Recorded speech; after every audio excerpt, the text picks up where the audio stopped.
আমরা বলেশ্বর নদীর বেড়িবাঁধের উপর দিয়ে হাঁটতে হাঁটতে খুব সুন্দর একটা জায়গা পেলাম। আমি আর আমার ছোট ভাই হাঁটছি, একেবারে জনশূন্য, খুবই মানে নীরব একটা জায়গা। পাখির শব্দ, একেবারে গাছ দিয়ে ঘেরা, অসম্ভব সুন্দর একটা পরিবেশ, সত্যি অসাধারণ। মানে আমরা ঘুরতে এসে যে এই রকম একটা জায়গা এক্সপ্লোর করব সেটা আসলেই ভাবিনি। নদীতে অনেক মাছ ধরার ট্রলার, এখানে জেলে ভাইরা তাদের জাল প্রস্তুত করছে মাঝ নদীতে মাছ ধরার জন্য। এটা বলেশ্বর বা কোটা নদীর সুইচ গেট। এখান থেকে হচ্ছে পার্শ্ববর্তী বিভিন্ন খালে পানি ছাড়া হয়। এই গেট থেকে পানি হচ্ছে খালের দিকে যাচ্ছে।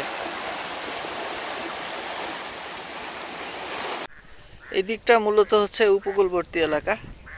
নদী ভাঙন, জলোচ্ছ্বাস এবং বিভিন্ন ধরনের প্রাকৃতিক দুর্যোগে এই অঞ্চলের মানুষকে অনেক সাফার করতে হয় সবসময়।